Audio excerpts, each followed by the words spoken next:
सागर मध्य प्रदेश में दलित युवाओं की हत्या और उनके परिवारों के साथ प्रताड़ना। प्रबल राजनीतिक दखल के बाद भी कितना न्याय मिला? नागरिक दल द्वारा एक जांच रिपोर्ट। ये जो पूरा मामला है सागर के बरौदिया नौनागर का मामला है और 2019 में एक बच्ची के साथ छेड़खानी की घटना होती है, 15 साल की बच्ची के साथ। और उस मामले में लगातार दबाव बनाया जाता है और 2023 में उस बच्ची के भाई नितिन की हत्या अगस्त में कर दी जाती है। बीच चौराहे पे पीट के उसको मार डाला जाता है। लगभग 1-1.5 घंटे तक उसके साथ मारपीट की जाती है। उसकी मां को निर्वस्त्र कर दिया जाता है और उनके घरों को तोड़ा जाता है। इस मामले में जब कार्रवाई हुई तो लगा कि ये मामला शायद ठीक कार्रवाई हुई है। उसके बाद में 2024 में मई में जो नितिन है उस घटना में मुख्य गवाह थे राजेंद्र और जो मृतका अंजना है उसके चाचा, उसकी पीट के हत्या कर दी जाती है। और अंत में अंजना जो है सब वाहन से जब लेके आ रही थी लाश को तो उसकी भी संदिग्ध परिस्थितियों में मौत हो जाती है। तो उसके लिए एक जांच दल जो है नागरिक जांच दल गया। उसमें हम 8 लोग थे और जिसमें हमने पाया कि इस मामले में ये पूरा मामला है ये दलित अत्याचार से जुड़ा हुआ है। पूरा मामला है चूंकि जिस तरह से 2023 में नितिन की पीट कर चौराहे पर हत्या की गई और उसकी मां को निर्वस्त्र कर दिया गया। और ये सब जो है ये ठाकुर समाज के लोग थे, दबंग लोग थे और इन्हें लंबरदार कहा जाता है। वहां पे लंबरदार कह के संबोधन किया जाता है उनका। और चूंकि अगर ये पीड़ित दलित नहीं होते तो इतनी हिम्मत नहीं होती कि 1 घंटे तक बीच चौराहे पे उनको मारते रहते। उनकी मां को निर्वस्त्र करके जिस तरह से लिंचिंग की गई। और उसके बाद में ये सामने आया हमारे कि जब हमने तमाम दस्तावेजों का अवलोकन किया, लोगों से मिले, प्रशासन से मिले और पीड़ित जो पक्षकार हैं उनसे मिले, तो ये पाया कि उन्होंने शुरू से ही इस मामले में प्रशासन को आवेदन दिए सही से जांच करने के, जो उस विवेचना अधिकारी था उसे बदलने के लिए आवेदन दिया। उस मामले में 24 तारीख को घटना हुई, 25 तारीख को एक आरोपी है जो भाजपा का पदाधिकारी है उसका नाम जोड़ने के लिए आवेदन दिया। लेकिन इन तमाम अंकित सिंह उसका नाम है और उस समय जो पदाधिकारी है भाजपा का, आरोपियों लगभग उस मामले में 13 आरोपी थे नितिन हत्याकांड के मामले में। उसमें कोमल सिंह थे, विक्रम सिंह थे, आजाद सिंह ठाकुर थे और छोटू, तो इस तरह से छोटू, नफीस, इस तरह से कई सारे लोग थे।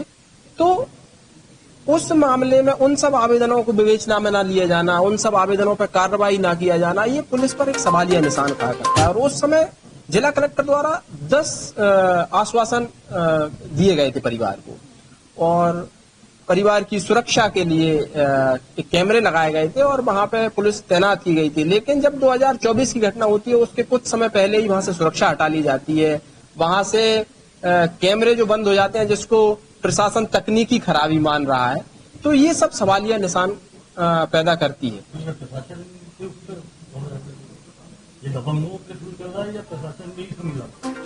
ये पूरा ये भूमिका जो है प्रशासन की संदिग्ध नजर आती है। चाहे चूंकि दबाव में, चाहे राजनीतिक दबाव हो, दबंगों का दबाव हो, उन सारे दबाव में और पुलिस की जिस तरह से कार्रवाई है वह पूर्वाग्रह से ग्रसित नजर आती है। इस मामले की निष्पक्ष और सीबीआई जांच होनी चाहिए और पारदर्शी जांच होना चाहिए। सब सामने होना चाहिए क्योंकि जिस तरह से अभी तक की कार्रवाई, जब अंजना का मृत्यु से पूर्व जो वीडियो आया उसमें कहा गया कि अगर जांच ठीक ढंग से होती, अगर आरोपियों के मकान जो है उस समय पर ध्वस्त किए जाते और उन पर कार्रवाई की जाती तो शायद ये घटना कारित नहीं होती। क्योंकि उनके मंसूबे इसीलिए बढ़े कि उन पर कार्रवाई ठीक ढंग से नहीं हुई थी। जो विधायक है वो पूर्व मंत्री रह चुके हैं, दिग्गज नेता हैं, राजनीतिक बड़ा राजनीतिक केंद्र है। इसमें इस मामले में हम इस चीज से चिंतित हैं, हैरान हैं और बहुत दुखी हैं कि मीडिया की इतनी निगरानी के बाद और पूरे राजनीतिक खेमे का इसमें इतना दखल के बावजूद इस प्रकार से ये दलितों के साथ निरंतर अत्याचार किया जा रहा है। और पुलिस, हम बहुत हैरान थे जब हम पुलिस अधिकारियों से मिले और हमने पाया कि वो काफी पक्षपात है और काफी पूर्वाग्रह से ग्रसित हैं। वो पीड़ितों के साथ जो हुआ उसका विवरण करने के बजाय पीड़ितों के खिलाफ, पीड़ितों को अपराधी करार करने में उन्होंने करने की कोशिश की और आरोपियों के पक्ष के तरफ से ही बोलने लग गए। तो और यही भाषा जो है स्थानीय राजनेता भी बोल रहे हैं। तो हमें बहुत इस मामले में लग रहा है कि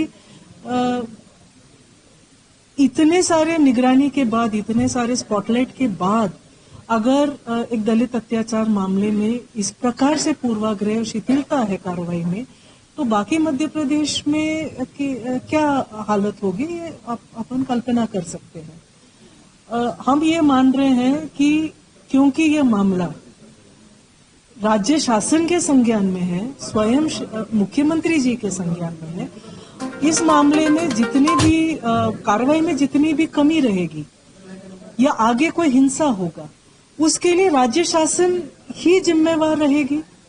और हम क्योंकि स्थानीय पुलिस को हमने स्थानीय पुलिस का एक बहुत पक्षपात और पूर्वाग्रह ग्रसित रवैया देखा और उनके कार्रवाई में भी काफी कमियां दिखी, इसीलिए हम मांग कर रहे हैं कि सीबीआई द्वारा इस पूरे मामले का विस्तृत जांच की जानी चाहिए और सार्वजनिक सरकार क्या कार्रवाई कर रही है वो सार्वजनिक किया जाना चाहिए।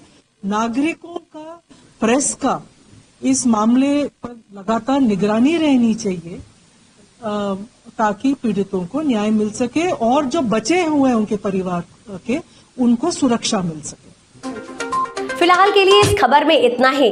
बने रहे हेडलाइन 24 समाचार के साथ। नमस्कार। ऐसी खबरों में बने रहने के लिए हमारे चैनल को लाइक, सब्सक्राइब जरूर कीजिए।